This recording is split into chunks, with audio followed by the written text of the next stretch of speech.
Notre Dieu, notre Père, nous voulons te dire merci ce matin. Gloire te soit rendue pour cette séquence de prière. Merci parce que tu étais présent dans cette prière. Tu as renversé l'homme fort du mois de novembre. Et tu nous as donné le mois de novembre. Il s'est soumis à nous. Il accomplira tes volontés dans nos vies. La grâce sera abondante pour nous. La joie sera notre partage. La bénédiction nous accompagnera. Nous aurons la percée, l'élévation, tant spirituelle que matérielle au nom de Jésus. Dans nos vies et dans nos familles, c'est devenu réalité. Que la gloire te soit rendue au nom de Jésus. Maintenant, nous allons écouter ta parole. C'est ta parole qui libère. C'est ta parole qui affranchit. C'est elle qui sanctifie. Envoie-la nous ce matin et qu'elle fasse du bien à nos âmes. Tu es glorifié parce que tu nous as dit. Au nom de Jésus de Nazareth, nous avons prié. Amen. Amen. Donc, je sais que Dieu vous bénisse. Alléluia. Nous allons à présent écouter la parole de Dieu.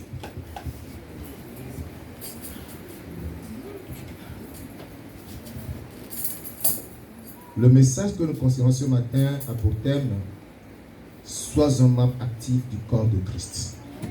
Sois un membre actif du corps de Christ. Amen. Alléluia. Amen.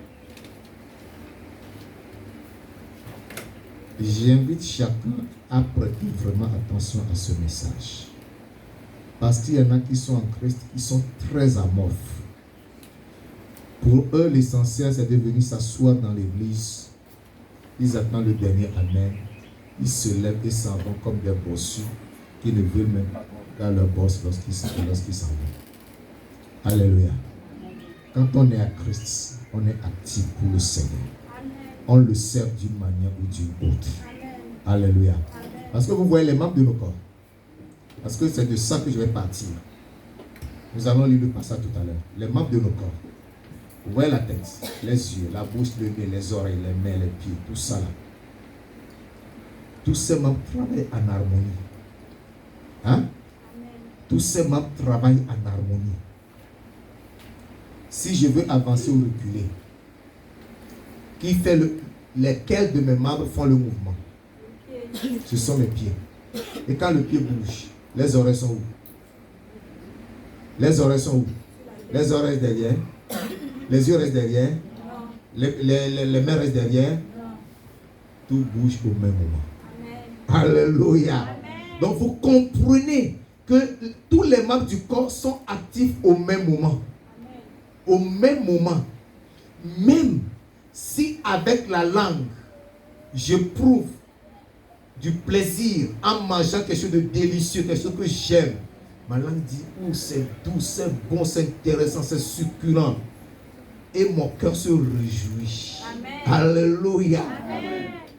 Tout mon corps est en joie. Tous les membres du corps se réjouissent parce que je mange quelque chose de très bon. Amen. Alléluia. Amen. Donc il n'y a aucun membre qui est inactif. Tous les membres sont actifs. C'est pour vous dire que tel que vous me voyez actif, soyez aussi actif comme moi. Amen. Alléluia. Amen. Alléluia. Amen. Si il y a un frère qui est actif à côté de toi, ne dis pas pourquoi lui il est toujours comme ça. Il n'est pas toujours comme ça. C'est qu'il a compris. Amen. Essaie d'être comme lui. Amen. Alléluia. Amen. Alléluia. Amen. Quand on vient, on dit louer, même il y en a qui sont debout comme des statues. Amen. Vous êtes des monuments. Hein? Ce sont des monuments qui ne bougent pas. Hein? Quand on loue, il faut bouger, il faut bouger, il faut bouger. Amen. Alléluia. Rentrons dans le texte. 1 Corinthiens chapitre 12. 1 Corinthiens chapitre 12. Je lis du verset 12 jusqu'au verset 30. 1 Corinthiens chapitre 12.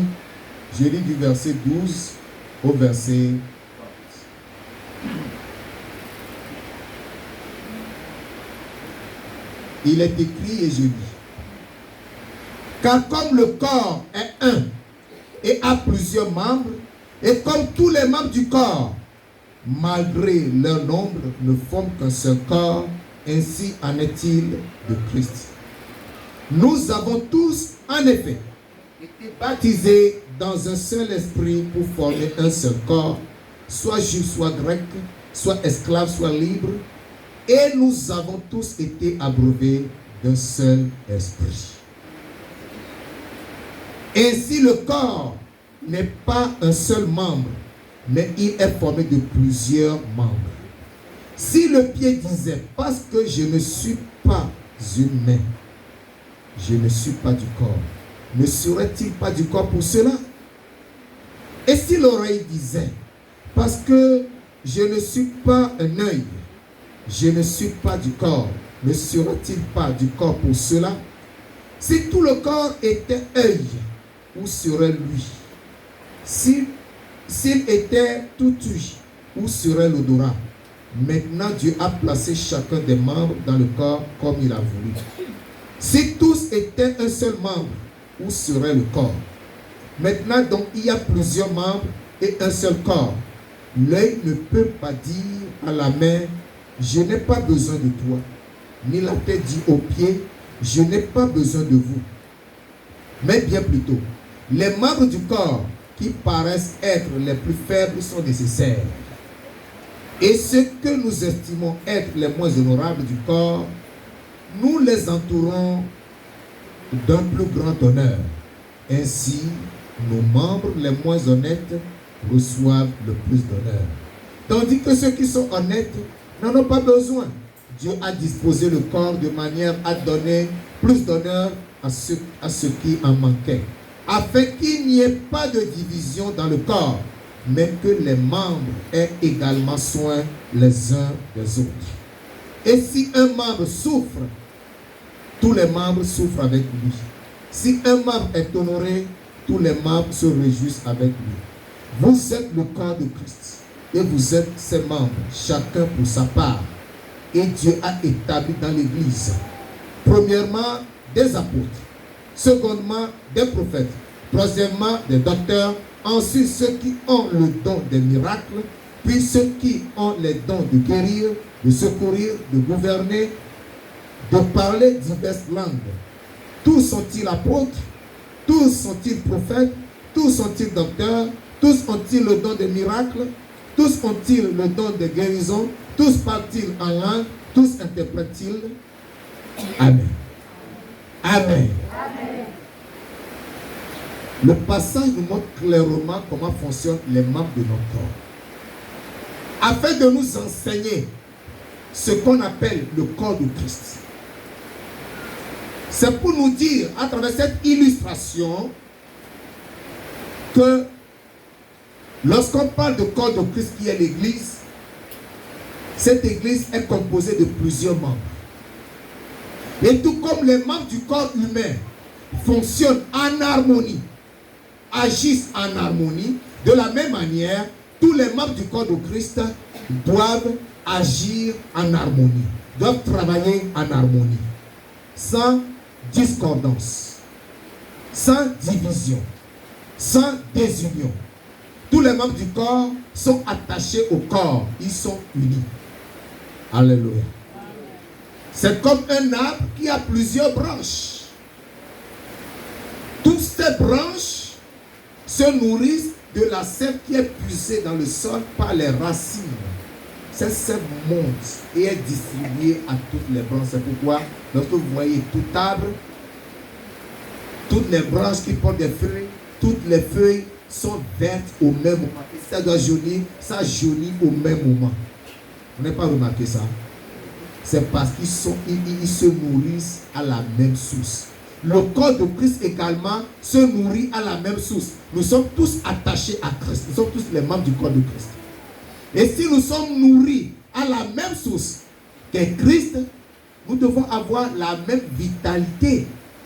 C'est-à-dire que la même santé spirituelle doit être notre partage. Alléluia. Il ne doit pas avoir de malade spirituel parmi nous. Le problème, c'est que ce secret est ignoré. Ce secret n'est pas connu. C'est pour cela qu'il y en a qui se montrent faibles. Même les membres du corps qui sont faibles ont la même force que les autres. C'est-à-dire qu'ils accomplissent avec leur faiblesse ce qu'ils peuvent faire. C'est pour nous dire que il est bien vrai. Nous sommes tous les membres du corps de Christ. Mais il y en a qui sont plus forts que les autres. Et ce que la Bible nous dit, c'est que les faibles là doivent mériter notre attention afin de les tirer vers le haut. Alléluia. Nous devons porter notre attention sur les membres faibles là pour les tirer vers le haut. On ne doit pas les abandonner. On ne doit pas dire, toi tu es trop faible, toi tu es inutile. Non. Il n'y a pas de membre inutile dans le corps de Christ. Chacun est utile. Alléluia. Je disais tantôt qu'il y en a qui sont amorphes, qui viennent s'asseoir, qui se lèvent et partent. Non. Cela doit mériter notre attention. C'est parce que je les observe que je les ai identifiés. Et c'est pour cela que je parle. Alléluia. Et je cherche les voies et moyens à les tirer vers le haut, à les initier au même niveau que les autres. Alléluia. Donc, dans le corps de Christ, ce que Dieu veut pour nous, c'est que nous soyons tous attachés à son corps. Il a dit quoi? Je suis le cep. Je suis le cep, c'est-à-dire qu'il est le tronc. Alléluia. Amen. Quand vous voyez un arbre, il n'y a pas que les branches. Les branches poussent à partir du tronc. Le tronc est retenu par les racines que nous ne voyons pas. Et les branches poussent sur le tronc. Jésus étant le cep, nous sommes les branches, nous sommes attachés à lui. Et nous nous nourrissons de Christ. Nous sommes donc les membres de son corps. Et donc cette unité, j'insiste là-dessus, cette unité est indispensable pour que nous puissions évoluer. Amen. Pour bien comprendre ce message et le texte qui le soutient, nous allons parler de trois choses. Premièrement, l'unité dans la diversité. Nous allons parler en première partie de l'unité dans la diversité. Parce que les membres du corps sont différents. Les yeux sont différents de la bouche est différente des oreilles, les oreilles sont différentes des mains, les mains sont différentes des pieds. Ça, nous le savons. La tête est autonome. La tête porte sur elle des membres. Donc, ces membres-là ne sont pas identiques. De la même manière, ils ne sont pas identiques. Mais, ils sont unis. De la même manière, ils devront être aussi unis. Deuxième élément dont nous allons parler, c'est l'activité dans l'unité. L'activité. Lorsqu'il y a une activité, nous joignons tous les mains pour faire cette activité. Troisième chose, c'est la ruine de l'unité. La ruine de l'unité. L'unité est bonne, mais l'unité est difficile à bâtir. Et lorsqu'on la bâtit, on peut aussi la ruiner. Alléluia. Là, à ce point, je vous montrerai ce qui cause la ruine, ce qui détruit l'unité. Vous avez besoin de connaître ces éléments afin que nous puissions bâtir une unité solide. Alléluia. Je reviens au premier point. L'unité dans la diversité. Prenons nos textes de 1 Corinthiens 12. Je lis à partir du verset 14 au verset 21. 1 Corinthiens 12, verset 14 au verset 21. Il dit: ainsi le corps n'est pas un seul membre, mais il est formé de plusieurs membres. Vous voyez, la Bible est claire. C'est une vérité que nous connaissons. Il n'y a pas un seul membre qui forme le corps, mais le corps est composé de plusieurs membres. Ce qui voudra dire qu'ils sont différents les uns des autres. La suite nous le dira. Si le pied disait, le pied est un membre du corps. Si le pied disait, parce que je ne suis pas une main, donc les pieds sont différents de la main. Quand bien même les deux sont terminés par des doigts, il y en a qui ont les doigts courts et les autres qui ont les doigts plus longs. Les doigts des pieds, on les appelle des orteils. Et les doigts de la main, on les appelle les doigts. Bizarre, non? Et chaque doigt porte un nom. Vous êtes d'accord avec moi? Amen. Chaque doigt porte un nom. Ils sont différents par leur taille et par leur grosseur. Amen. Le pouce est différent de l'index. L'index est différent de l'auriculaire. L'auriculaire est différent de l'annulaire. Hein? C'est ça? C'est quoi? Le pouce, l'index, le majeur autant pour moi. Voilà. L'index est différent du majeur. Le majeur est différent de l'annulaire, c'est ça? Et l'annulaire est différent de l'auriculaire. Mais chacun joue son rôle. Amen. Alléluia. Amen. Je poursuis. Si le pied disait, verset 15, parce que je ne suis pas une main, je ne suis pas du corps, ne serait-il pas du corps pour cela?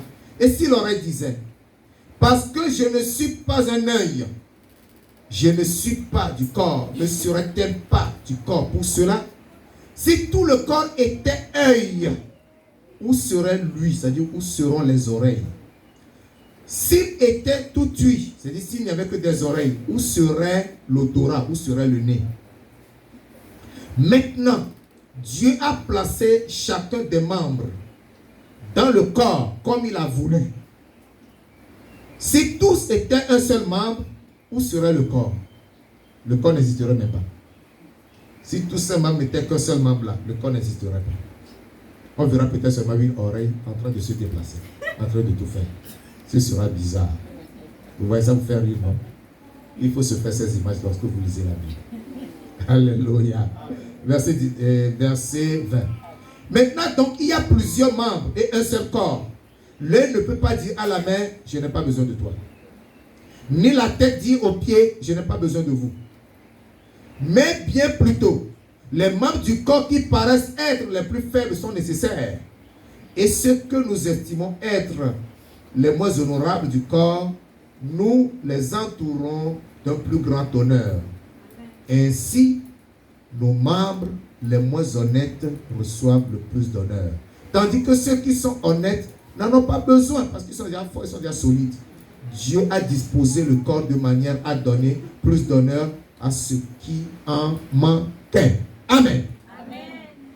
Voilà notre texte qui veut nous illustrer l'unité dans la diversité. Et donc nous comprenons et nous le savons même parce que chacun de nous a un corps et son corps porte des membres. Les membres de nos corps ne sont pas identiques. On ne peut pas perdre le temps sur ça. Nous savons que les oreilles sont différentes des yeux. La bouche est différente du nez. Les pieds sont différents des mains. Ils ne sont jamais identiques, ils ne sont jamais pareils. Ils ne se ressemblent aucunement. Mais ces corps, en dépit de leur diversité, en dépit du fait qu'ils sont différents les uns des autres, ils sont parfaitement unis. Aucun d'eux ne peut dire, moi je ne suis pas du corps ou je n'ai pas besoin de celui-ci ou de celui-là. Alléluia. Chacun a besoin de l'autre. Ce sont les yeux qui voient, ce sont les yeux qui perçoivent. Je vois ma soeur qui est assise derrière là. Mon cœur me dit, va la saluer, va lui dire quelque chose. Les yeux ont vu, les yeux n'ont pas la capacité de se déplacer. Celui qui a la capacité, ou ceux qui ont la capacité de se déplacer s'appellent des pieds. Ce sont les pieds qui vont se déplacer. Mais les pieds ne peuvent pas se déplacer correctement si les yeux ne continuent pas de regarder la route. Alléluia. Il faut que les yeux voient la route pour éviter les obstacles, savoir où ça, afin que le pied sache où se poser pour arriver chez la sœur. Et quand je vais chez elle, alléluia, je l'aime, je veux la toucher, je veux lui serrer les mains, mais je veux l'embrasser. Ce sont les mains qui avancent, n'est-ce pas? Vous voyez comment tous les membres du corps travaillent en harmonie. Je veux lui parler, je lui parle, elle m'écoute, elle veut répondre.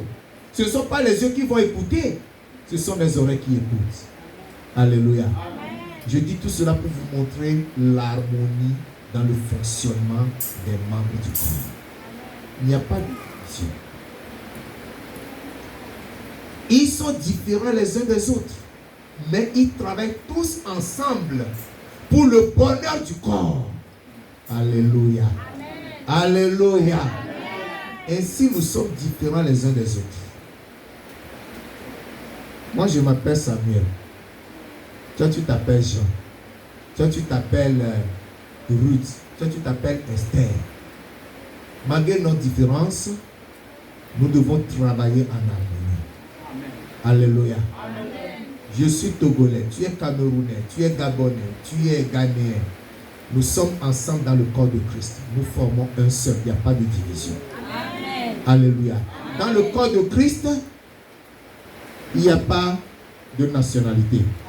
Excuse-moi. Dans le corps de Christ, il n'y a pas d'ethnie. Dans le corps de Christ, il n'y a pas de région. Dans le corps de Christ, il n'y a pas de famille. Le corps de Christ constitue notre famille. Alléluia.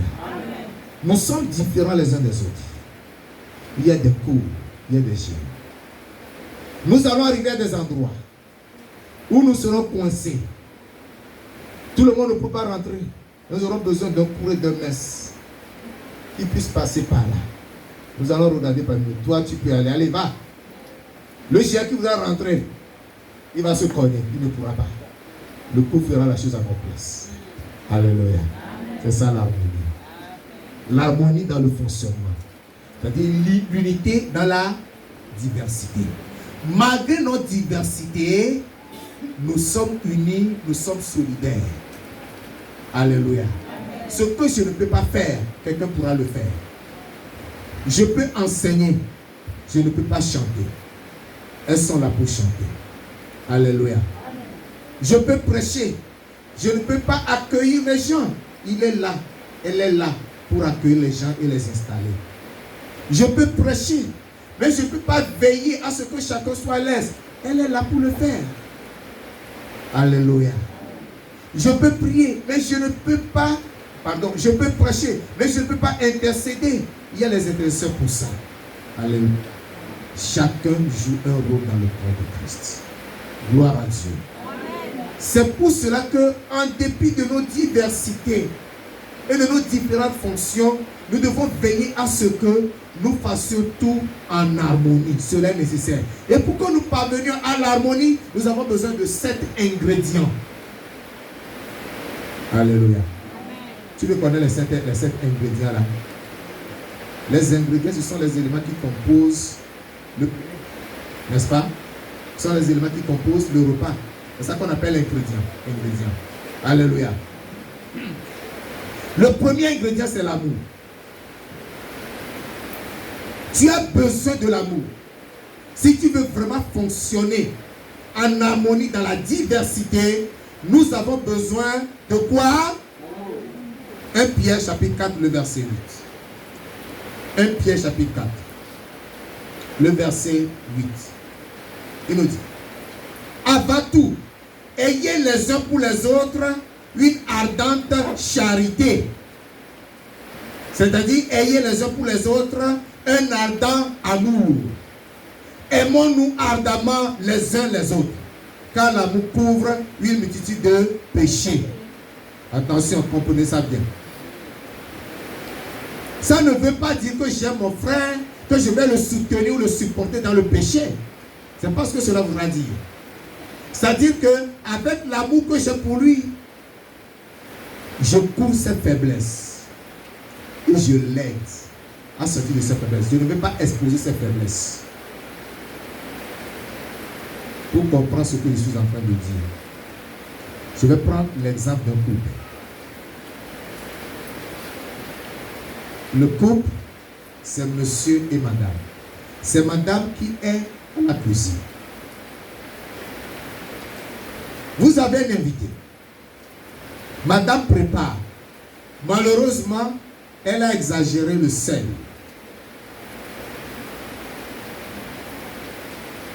Vous mangez et le mari dit: ah, non, la sauce là, non, c'est pas possible. Toi aussi, comment tu as pu saler autant la sauce? Tu ne sais pas préparer. Qu'est-ce que le mari est en train de faire? Le mari expose la femme. Le bon mari doit couvrir cette faiblesse ou cette défaillance de la femme. Il doit manger. Ah, vraiment, la sauce, là, non, j'aime vraiment aimer. Hein, invité, tu apprécies. C'est bon ça le goût? C'est ça. Alléluia. Là, l'invité ne pourra pas dire non, c'est salé. Parce que moi, le mari qui mangeait déjà apprécié, il sera obligé d'apprécier aussi. Alléluia. C'est en cela qu'on dit que l'amour couvre une multitude de péchés. Vous êtes d'accord avec moi? C'est ça. Mais pas vous êtes content, non? Que les maris apprennent ça. On dit, bah, toi, toujours, c'est le sel, c'est le sel, c'est le sel. Regarde la sauce, regarde l'huile. Non, c'est pas comme ça. Alléluia. L'amour doit couvrir la multitude de péchés. Je continue. Deuxième ingrédient. La tolérance. Alléluia. Qui dit tolérance dit pardon. Colossiens chapitre 3, le verset 13. Colossiens 3, verset 13. Colossiens 3, verset 13. Supportez-vous les uns les autres.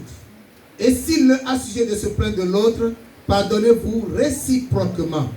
De même que Christ vous a pardonné, pardonnez-vous aussi. En Christ, on ne se plaint pas les uns des autres.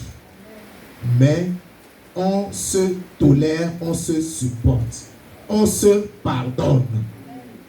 C'est en cela que nous pouvons agir ensemble dans la diversité. C'est en cela que nous développons l'unité dans la diversité.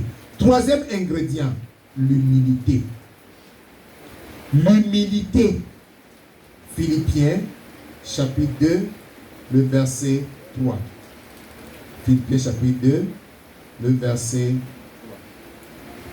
3. Ne faites rien par esprit de parti ou par vaine gloire, mais que l'humilité vous fasse regarder les autres comme étant au-dessus de vous-même.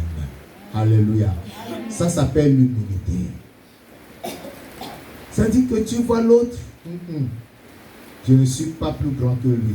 Je ne le dépasse pas. En dépit de tout ce que je sais faire, en dépit de tout ce que je possède, lui là, il me dépasse quelque part. Alléluia.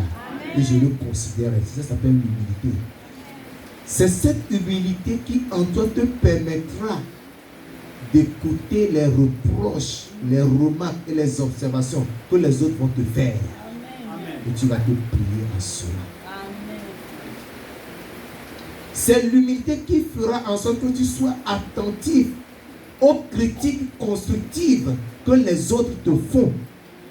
Même si tu es le pasteur numéro 1, tu es l'apôtre numéro 1, tu es le prophète numéro 3, l'unité fera en sorte que tu sois attentif aux autres et que tu les écoutes. Alléluia. Hier, nous avons tenu une réunion, il y a eu une situation. Puis une sœur est venue me parler. Elle a dit quelque chose, elle a dit, excusez-moi. J'ai dit non. Au-dedans de moi, j'ai dit, tu n'as pas besoin de t'excuser. Il faut dire les choses telles qu'elles se présentent. Alléluia. C'est ça. Je l'ai écouté attentivement. Et j'ai concédé. J'ai bien concédé ce qu'il disait. Alléluia. C'est-à-dire, j'ai accepté ce qu'elle est venue me dire. Ça s'appelle l'humilité. Je n'ai pas dit non, c'est moi le pasteur, c'est moi qui décide. Ce que j'ai dit, faites ça. Je ne suis pas le Saint-Esprit. Alléluia. Amen. Alléluia. Amen. Nous devons tous nous humilier. Humilions-nous les uns aux autres. Quatrième ingrédient. La soumission à Dieu. Alléluia. Jacques, chapitre 4, le verset 7. La soumission à Dieu. Jacques, au chapitre 4, le verset 7. Soumettez-vous donc à Dieu. Je m'arrête là, c'est ce qui m'intéresse. Soumettez-vous donc à Dieu. La soumission à Dieu. Tous ensemble. Qui que tu sois, quelle que soit ta position, quel que soit ton rang social, quelle que soit la famille dont tu es issu, nous nous soumettons tous à Dieu. Celui qui n'a pas voulu se soumettre à Dieu, nous avons connu son sort. Nous connaissons ce qu'il lui a dit. Lorsqu'il a dit, je monterai au-dessus des montagnes de Dieu, je bâtirai quoi au-dessus des nuées, je m'assurerai au-dessus des nuées, au-dessus des nues. Nous avons vu ce qui lui est arrivé, non? Hein? Qu'est-ce qui lui est arrivé? Nous avons seulement entendu, te voilà tombé astre brillant. C'est ce que nous avons entendu, non? Donc quand tu t'élèves, c'est que tu es proche de ta chute. Si tu ne veux pas écouter les conseils, tu ne veux pas écouter les autres, c'est que tu es proche de tomber. Quelqu'un dit, plus tu montes, plus tu es proche de ta chute. Hein? Quand tu te lèves, tu es proche de ta chute. Donc, ayons en nous l'humilité. Gloire à Dieu. Amen. Il y a des parents ici qui ont des enfants âgés, mais qui ne les écoutent pas. Papa, maman, tu ne connais pas tout, hein? Ton enfant peut passer. Tu sais ce que je te dis. Tu sais ce que je te dis. Ton enfant peut t'enseigner. Et dans la vie courante, on apprend partout. Il faut avoir l'unité d'apprendre. Vous savez, il y a des gens, dans leur carrière, ils ne peuvent jamais évoluer. Ils n'évoluent même pas. Pourquoi?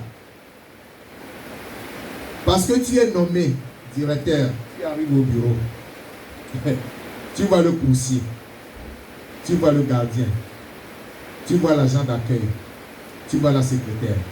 Tu vois tous les autres agents. Tu vas, tu t'assois dans ton bureau, c'est moi le directeur. Tu commences à donner des ordres.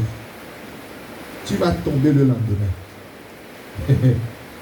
Les secrets de ce travail-là, les secrets de ce bureau, de cette direction-là, se trouvent entre les mains du coursier. Alléluia. Si tu ne veux pas écouter le coursier là, tu vas tomber. Demain, on va prendre conseil de musique que tu es révoqué. Oui. Si tu ne peux pas t'humilier sous le coursier, sous l'agent d'accueil, sous le gardien, tu ne peux pas prendre du gardien. Tu arrives là, le gardien ouvre la porte, tu passes sans même lui dire bonjour. Ce gardien, c'est un père de famille. Hein. Il était là avant ton arrivée. Il a vu des choses, il a entendu des choses. Il peut t'aider. Mais si tu passes sans le saluer, tant pis pour toi. Tant pis pour toi. Tu vas tomber.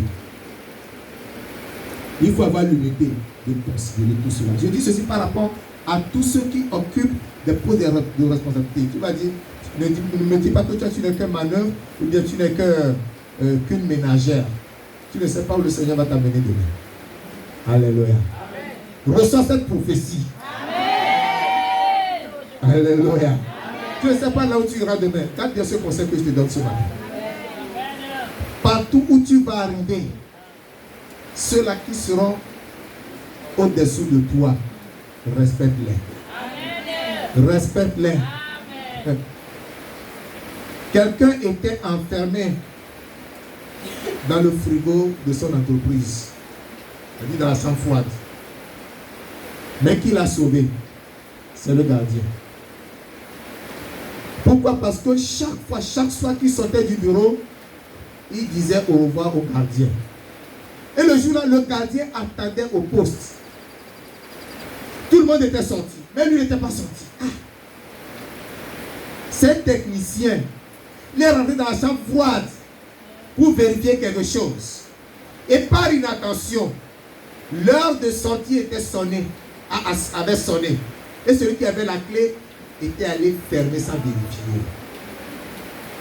Il était enfermé dans la chambre froide. Le gardien ne l'a pas vu, c'était mis à le chercher partout. Il va ouvrir la chambre froide. Et voilà le monsieur qui sort. Pourquoi le gardien est allé ouvrir? C'est parce qu'il a l'habitude de saluer le gardien au départ et que le jour le gardien n'a pas vu. Il a dit non, il a tiré. Tu dois le chercher. Il est allé à sa recherche. Il a trouvé. S'il ne considérait pas ce gardien, il allait mourir dans la chambre froide. Son sang sera congelé et il mourra. Dans cette vie, vous qui méprisez les autres, vous avez besoin d'eux. C'est la même chose que nous sommes dans le corps de Christ. Amen. Alléluia. Amen. Nous avons besoin les uns des autres. Amen. Alléluia. Amen. Cinquième ingrédient, l'obéissance au leadership. Les leaders qui sont établis sur vous dans les différentes sections, dans les différents départements, ne les voyez pas comme vos égaux. Tu es plus âgé que lui? Oui. Tu gagnes plus que lui? Oui. Tu es issu d'une plus grande famille que la tienne? Oui. Mais tu dois lui obéir. Alléluia. C'est lui ton leader. Parce que Dieu le reconnaît en tant que tel. Celui qui t'enseigne la parole de Dieu, tu dois lui obéir. Ne fais pas la tête avec lui. Hébreux chapitre 13, verset 17. Hébreux 13, verset 17. Obéissez à vos conducteurs et ayez pour eux de la déférence, car ils versent sur vos âmes comme devant en rendre compte. Qu'il en soit ainsi, afin qu'ils le fassent avec joie et non en gémissant, ce qui ne vous serait d'aucun avantage. Alléluia. Amen. La Bible recommande l'obéissance au leadership. Obéissez à vos conducteurs et ayez pour eux de la délivrance. Hébreux 13, verset 17. Sixième élément dont nous avons besoin, sixième ingrédient, c'est la communion. Qu'est-ce que j'appelle communion? C'est nos rassemblements, nos réunions, nos séances. Nous devons venir tous ensemble, communier. Hébreux, chapitre 10, le verset 25. Hébreux 10, le verset 25. Il dit, n'abandonnons pas notre assemblée. N'abandonnons pas notre communion. Comme c'est la coutume de quelques-uns, mais exhortons-nous réciproquement, et cela d'autant plus que vous voyez s'approcher le jour. Amen. Alléluia. Amen. Nous devons garder la communion. Chaque fois que nous avons le culte, chaque fois que nous avons une séance, sacrifions le temps. Venons à cette séance. Les dimanches, soyons là. Nous n'avons que le mercredi dans la semaine. Soyons là. Plusieurs ne viennent pas et n'ont aucune raison valable. La seule raison qu'ils ont, c'est la paresse. C'est ça leur raison. Alléluia. Le Seigneur vous aide au nom de Jésus. N'abandonnons pas notre assemblée comme c'est la coutume de quelques-uns. N'abandonnons pas notre communion.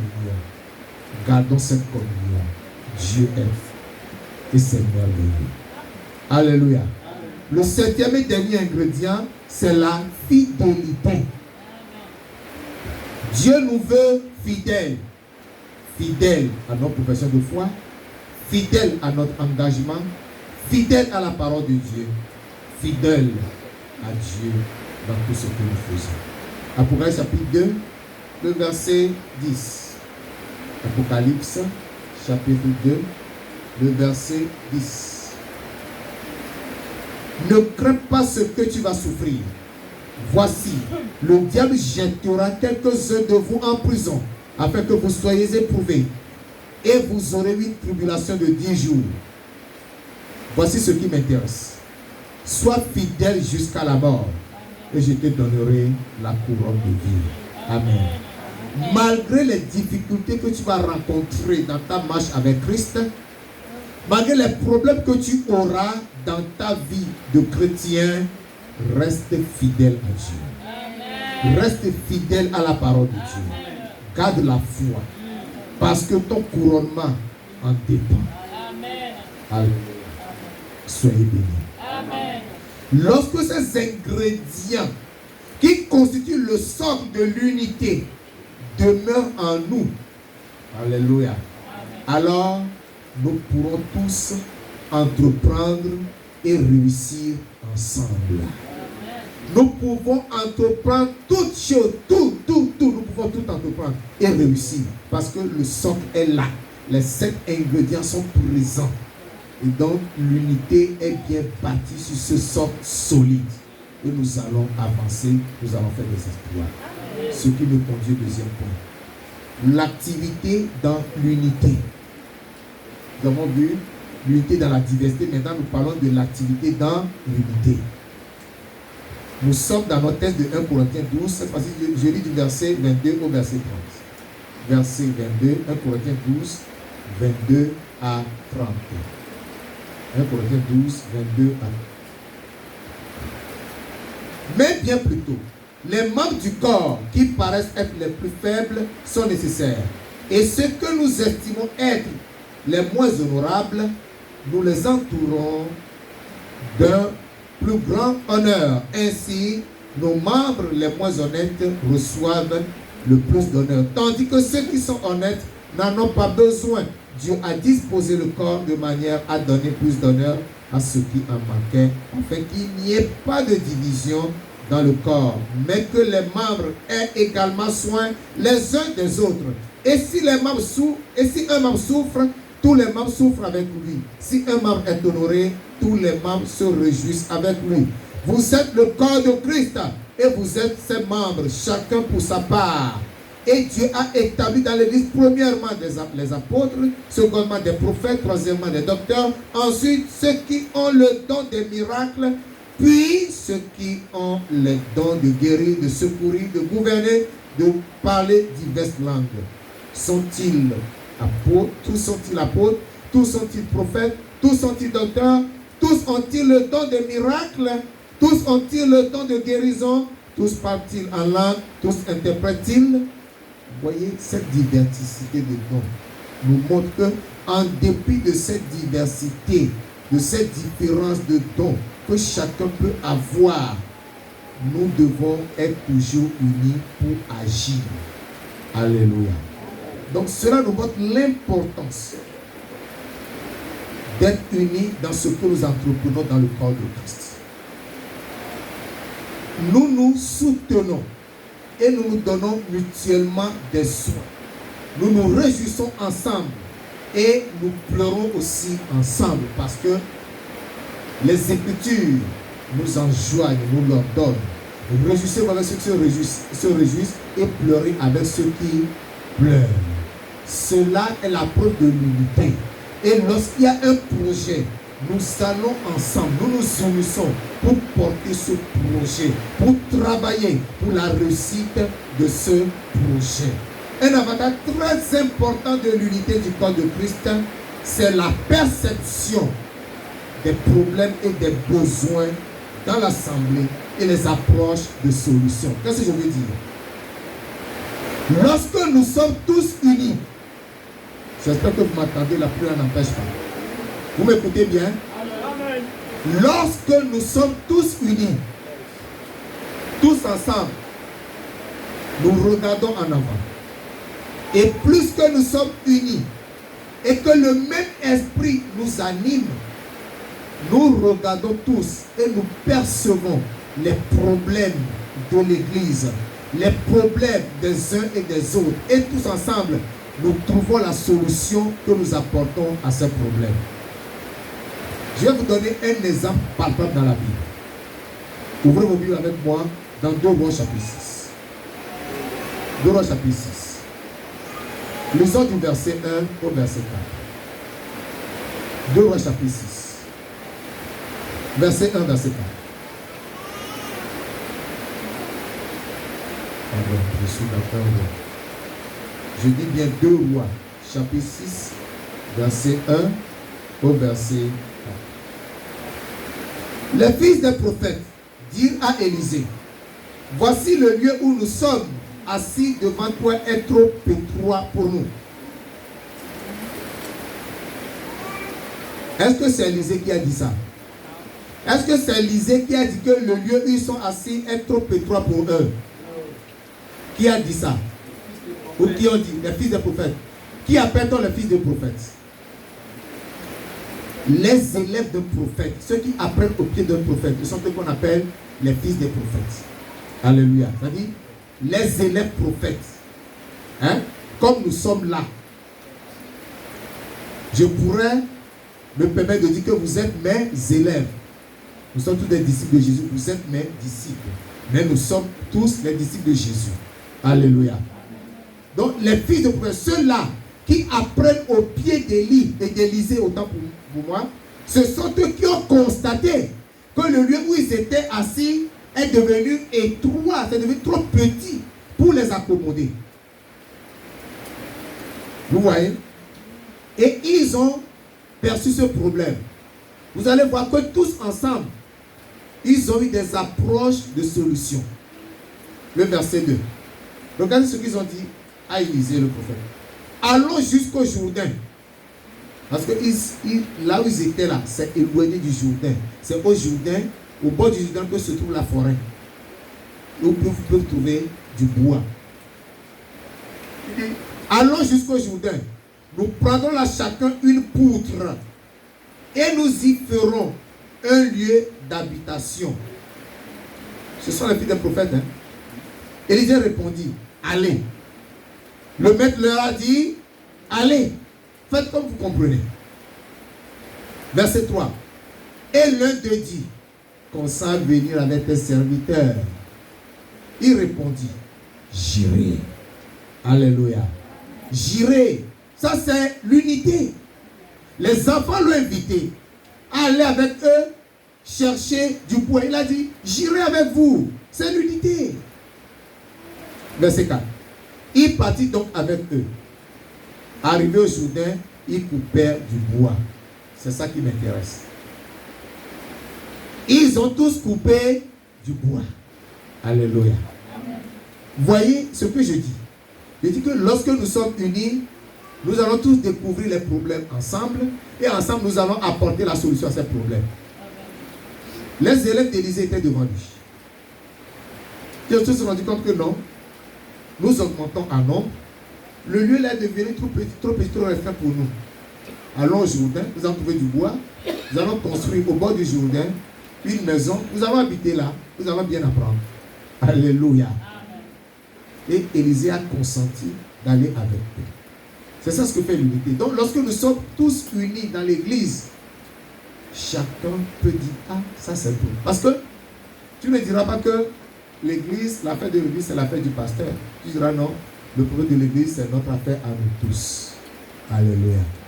Et tu ne viendras pas s'asseoir dans l'église comme un spectateur, mais tu viendras t'asseoir en tant qu'acteur. Quel est le problème? Juste pendant le culte, il y a eu un remue-ménage. Qu'est-ce qui a causé ce remue-ménage? Comment pouvons-nous faire pour éviter ça à l'avenir? C'est des exemples. Alléluia. Amen. Tu vas porter ça, ta suggestion. Tu vas porter ta proposition. Ou lorsque tu es assis là, le Seigneur te met quelque chose à cœur de faire. Le Seigneur te dit non, il y a ce besoin-là. Si tu fais vraiment un avec le corps de Christ, tu ne vas pas hésiter. Tu te lèves et tu fais ce que le Seigneur te met à cœur. C'est comme ça qu'on fonctionne dans l'unité. Alléluia. Amen. À ce point précisément, j'ai un objectif à atteindre. L'objectif, c'est la caravane d'évangélisation que nous organisons pour le 27 décembre. Vous savez ce que c'est? Parce que j'en ai beaucoup parlé. Je vous l'ai annoncé. Depuis un mois, je suis dans cette annonce. Cette caravane qui consiste à faire une marche ensemble, en chantant et en louant le Seigneur, en tenant des banderoles, des pancartes, et en nous arrêtant à des endroits stratégiques où nous allons prêcher en un seul jour, le 27 décembre. J'ai eu la vision, je vous l'ai présentée, vous l'avez appréciée. Vous m'avez fait des propositions. Parce que nous aurons besoin de beaucoup de choses. Nous n'avons pas d'orchestre. Nous allons louer l'orchestre, c'est-à-dire la fanfare, qui va nous accompagner. Nous aurons besoin de prendre des autorisations auprès des autorités communales et policières. Nous serons encadrés par la police. On demande de l'argent. Nous allons louer des voitures ou des bus pour nous transporter. Nous allons imprimer des banderoles, des brochures. Tout ça, c'est de l'argent. La fanfare aussi sera payée. Tout ça, c'est de l'argent. Et vous-même, ceux qui étaient absents, l'adage dit quoi? Qu'est-ce que l'adage dit? Aux absents, l'adage dit quoi? Les absents ont raison. Ah, ils ont tort. Ça voudra dire que si vous n'étiez pas là, les autres ont décidé en votre nom, vous allez supporter. Alléluia. Que Dieu vous bénisse. Les autres ont dit que chacun donne 25 000 francs. C'est pas moi qui ai décidé. Frère Jean-Pierre, lève-toi un peu s'il te plaît. Tu peux te lever? Oui, merci. Qui avait parlé de 25 000? C'était moi. C'était qui? Pardon? On a décidé ensemble. Vous avez proposé, j'ai accepté. Tout comme, vous pouvez vous asseoir, tout comme les élèves d'Élysée lui ont dit, consent à venir avec nous. Il a dit, j'irai. Vous avez dit 25 000 francs, j'ai dit, allons-y. Alléluia. Amen. Et je vous ai offert la possibilité et la facilité de payer les 25 000 francs sans douleur. Sans douleur. C'est-à-dire que tu as 500, tu viens déposer. Tu as 1000 francs, tu viens déposer. Jusqu'au jour-là, tu vas atteindre les 25 000 francs. Voilà la possibilité. Et jusqu'à présent, il n'y a que 7 personnes qui ont réagi. Et je me suis demandé pourquoi ces 7 personnes même ont réagi, c'est que parce que c'est des gens qui n'ont pas de problème en réalité. Alléluia. La première personne a déposé 15 000 et la deuxième fois, elle a ajouté les 10 000. C'est déjà plein. Pas plus tard hier, elle a encore ajouté 5 000 francs. Ça fait combien? 30. La bonne volonté, quand elle existe, elle peut de grandes choses. Alléluia. Quelqu'un est venu, il a tendu en même temps les 25 000. Donc il y a des gens, j'ai dit quoi ici? Lorsqu'on vous met au défi de pleurer, on veut voir le plus grand pleureur. Vous riez parce que vous connaissez. On veut voir celui qui sait bien pleurer. Si tu sais que toi, tes yeux là sont vraiment entrés dans l'orbite, hein, et que tes larmes ne vont pas bien sortir là, tu commences à pleurer avant les autres. Hein? Parce que le temps que les larmes vont mettre pour sortir, il commence à couler là. Parce que celui qui a le visage plein, lorsqu'il va crier plusieurs fois là, ça va commencer à couler. Donc toi, tu commences plutôt que lui. Alléluia. Hein? Toi, tu commences à pleurer avant le reste. Pour qu'il ne te gagne pas. Alléluia. C'est ça la possibilité que je vous ai offerte. Mais vous êtes là, vous attendez de pleurer tous au même moment. Vous allez pleurer avec douleur. C'est ça la réalité. Vous êtes de pleurer avec douleur. Vous comprenez? Maintenant, vous avez encore un mois et demi. C'est-à-dire, nous sommes le 2 aujourd'hui. Nous avons jusqu'au 27 octobre, au 27 décembre, autant pour moi. Mais ce n'est pas au 27 décembre que je vais collecter tout le montant. Il faut que le dernier versement ait lieu plus tard le 15 décembre. Alléluia. Le 15 décembre. Donc vous avez le temps de vous racheter. Alléluia. Nous avons le temps de nous racheter. Et ce programme aura lieu. Le jour-là, venez avec vos parapluies. Même s'il y a la pluie, on va marcher. Venez avec des chaussures avec lesquelles vous pouvez marcher dans la boue. Il ne faut pas venir comme ceux qui vont au bureau. Alléluia. Préparez-vous bien pour ce jour-là. Il n'y aura pas d'excuses. Tout le monde, on va s'embarquer. On va faire le tour dans l'arrondissement là. Nous allons publier le nom de Christ. Nous allons prêcher à des endroits stratégiques. Alléluia. C'est là l'objectif de ce message. Je vous le dis clairement. C'est samedi après-midi, à 14h, on est déjà ici. On prie, 30 minutes de prière, 14h30, on démarre. On termine à 18h30. Alléluia. Préparez-vous bien, prévoyez de l'eau, vous aurez soif, vous allez boire. Prenez les parapluies, si la pluie tombe, vous allez vous abriter. Nous allons marcher, nous allons chanter, nous allons louer le Seigneur. Nous allons prêcher la parole. Les gens vont écouter. Ils seront convertis. Alléluia. Alléluia. C'est pour cela que vendredi prochain, à 23h45, nous aurons la première veillée de préparation de ce programme. Ce vendredi, le 7, veillée de prière à 23h45 pour ce programme unique. Vous êtes invités. Je vous l'ai déjà dit. Alléluia. Alléluia. Nous travaillons dans l'unité. Tu es invité à cette veille. Alléluia. Soyez bénis. Le dernier point. La ruine de l'unité.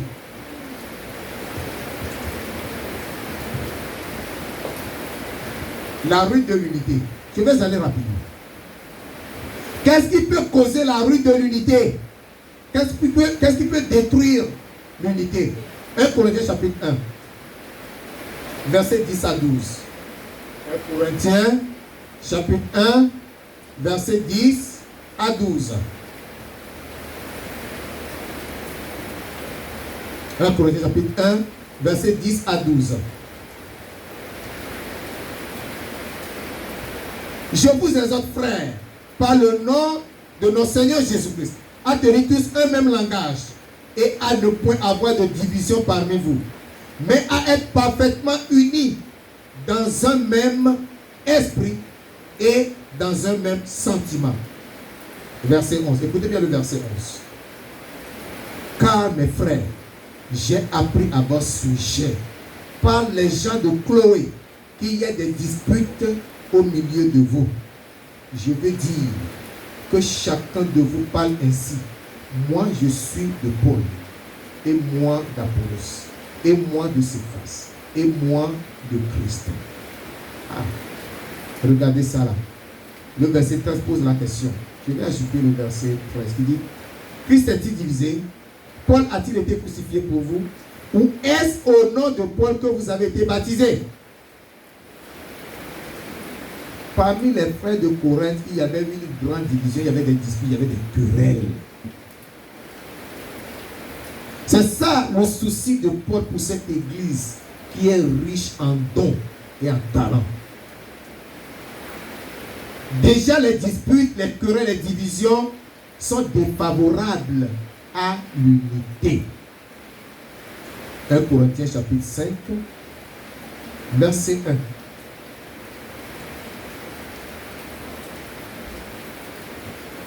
1 Corinthiens 5, verset 1. On entend généralement qu'il y a parmi vous de l'impudicité et une impudicité telle qu'elle ne se rencontre pas même chez les païens. C'est au point que l'un de vous a la femme de son père. Dans l'église. Dans l'église. Une impudicité extraordinaire. L'enfant va arracher dans la même église la femme de son père pour en faire sa femme. Le père est vivant.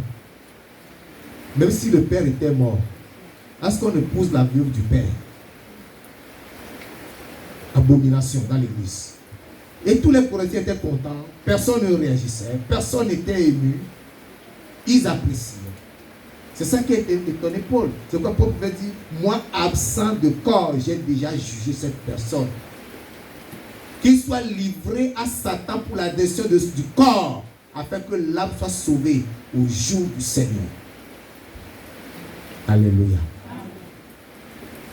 Je voudrais, à travers ce passage, vous montrer tout juste la ruine de l'unité, c'est-à-dire ce qui cause la destruction des. 7 éléments qui causent la ruine de l'unité, qui empêchent l'unité. Je vais les citer rapidement. La haine. La haine, lorsque vous vous haïssez, lorsque vous ne vous aimez pas, lorsque vous ne vous acceptez pas, on ne peut pas parler d'unité dans cette atmosphère. Le manque de pardon. Lorsque le frère t'offense, tu n'es pas prêt de lui pardonner.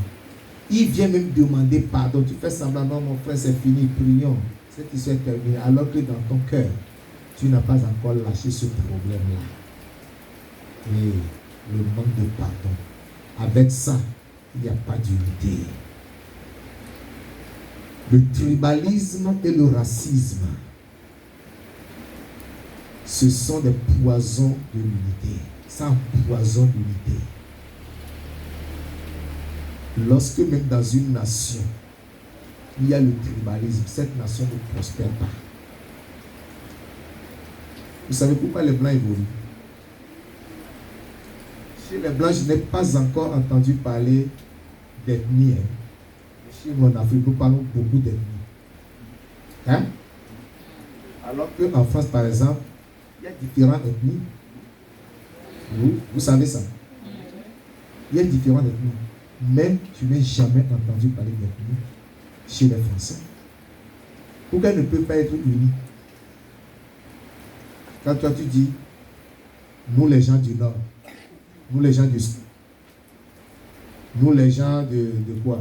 De la côte. Vous tenez ce langage-là. Vous allez où? Hein? Les autres là sont les bilobes. Vous allez où? C'est tout ça qui nous retarde. Il ne faut pas qu'il y ait ça dans l'église. Alléluia. Amen. Alléluia. Amen. J'en ai parlé ce matin. Lorsque nous venons en Christ, nous nous fusionnons.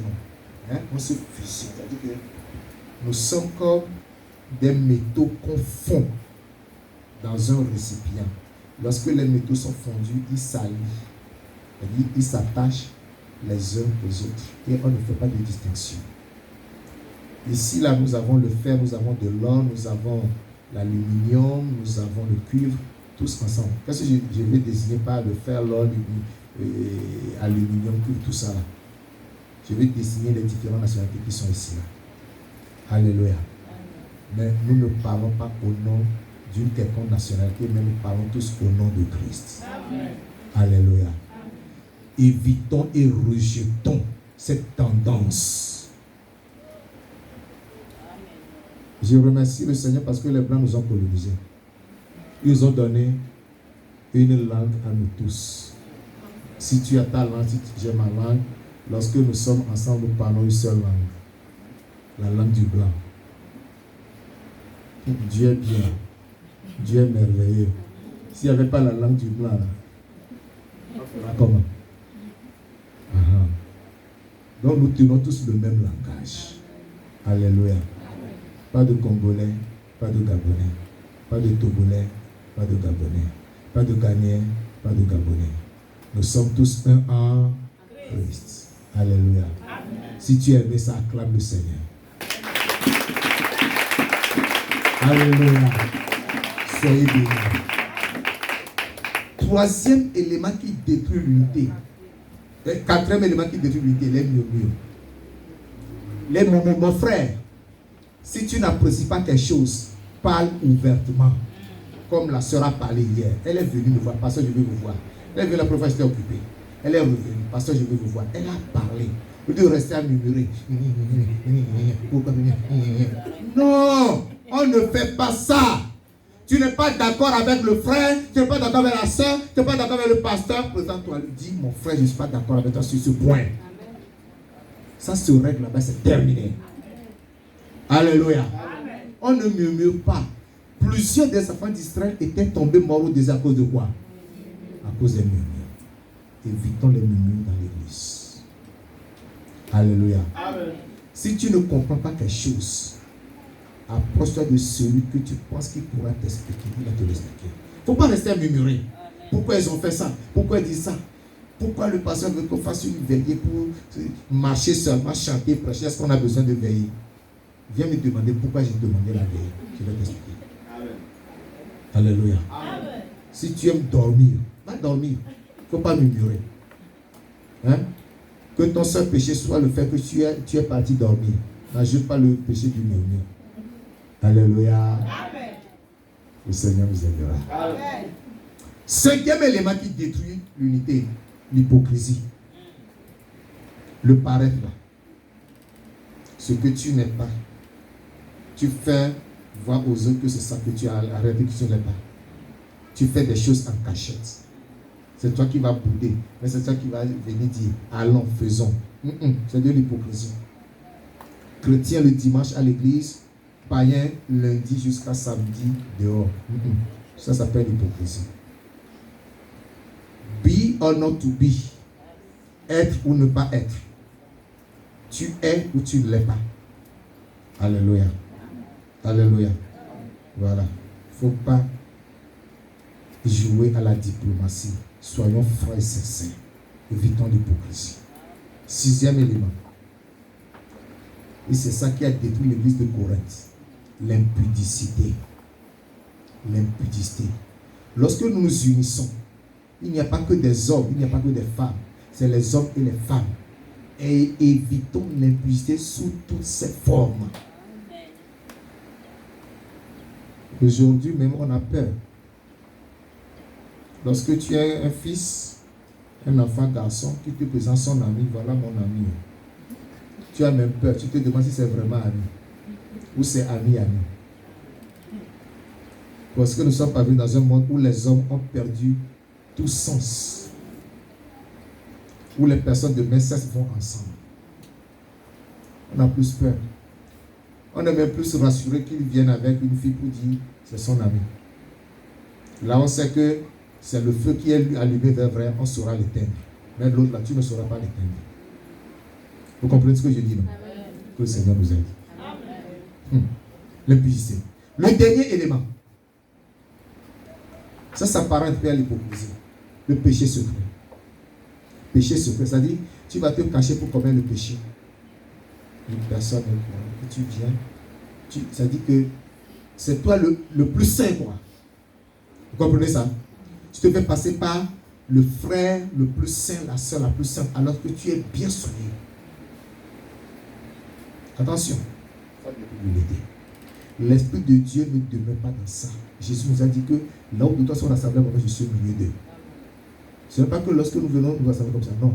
Il faut que le cœur soit pur pour attirer la présence du Saint-Esprit. Alléluia. C'est ça la réalité. Ce matin, j'ai été long. Il y a longtemps que j'ai prêché comme ça, n'est-ce pas? Alléluia. Amen. Et parce que ça a exigé que je parle beaucoup. Et j'ai beaucoup parlé ce matin. Je crois que tu as reçu quelque chose. Si tu as quelque chose à demander, Seigneur, aide-nous à fonder l'unité, à soutenir l'unité et à promouvoir l'unité dans cette église. C'est tout ce que tu pourras demander au Seigneur. Lève-toi et parle au Seigneur maintenant. Alléluia. Parle au Seigneur. Remercie le Seigneur pour ce message. Sois un membre actif du corps de Christ. Tu dois être actif. Actif dans l'unité. L'unité dans la diversité. L'activité dans l'unité. Oui, demande au Seigneur, Seigneur, aide-nous. Aide-nous dans cette assemblée, dans cette église, à fonder l'unité. Que tout ce qui s'oppose à l'unité disparaisse du milieu de nous. Accorde-nous ta grâce, Seigneur, Dieu te soutient.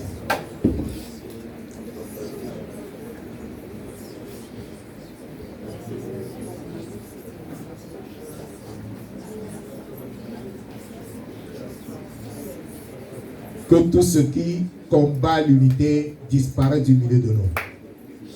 Faites disparaître ce vieux levain, la haine, les querelles, le tribalisme, le péché secret, l'impudicité, ôtez-les.